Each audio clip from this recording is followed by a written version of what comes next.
શું તમે લાંબા સમયથી પથરીની સમસ્યાથી પીડાઓ છો? શું પથરીનો દુખાવો અસહ્ય છે અને તેમાં કોઈ રિલીફ નથી મળતી? તો આ વિડીયોને અંત સુધી અવશ્ય જુઓ.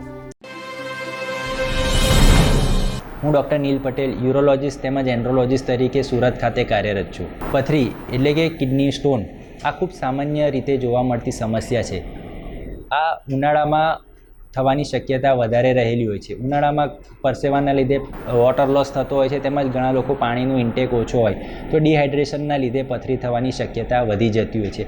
આ ઉપરાંત એનિમલ પ્રોટીનનું એક્સેસિવ કન્ઝમ્પશન અથવા જંક ફૂડનું કન્ઝમ્પશન પણ પથરીનું એક કારણ હોઈ શકે છે.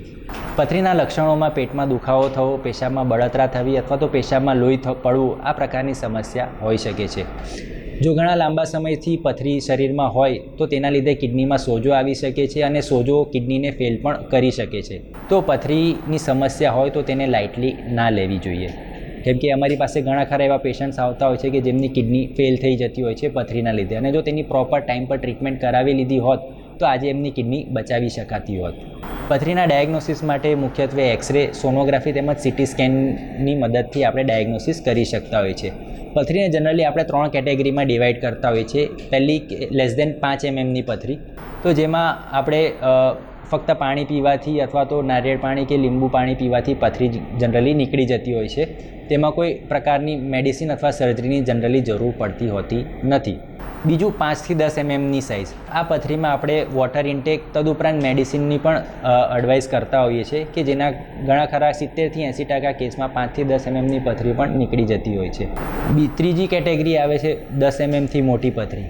આ પથરીને નીકળવાના ચાન્સીસ ઘણા ઓછા હોય છે અને તેના લીધે કિડનીમાં વારંવાર ઇન્ફેક્શન થવાની શક્યતા તેમજ એક્સ્ટ્રીમ કેસીસમાં કિડની ખરાબ થવાની શક્યતા પણ રહેલી હોય છે. તો આને આપણે લેઝર પદ્ધતિથી ટ્રીટમેન્ટ કરાવવાની જરૂર હોય છે. જો તમે ઓપરેશનથી ડરતા હોવ તો આના પથરીના ઓપરેશન માટે બિલકુલ ડરવાની જરૂર નથી. અત્યાધુનિક લેઝર પદ્ધતિ દ્વારા પેશન્ટને આપણે 24 કલાકની અંદર રજા કરી શકીએ છીએ અને from very next day patient પોતાનું રૂટીન કામ ચાલુ કરી શકે છે.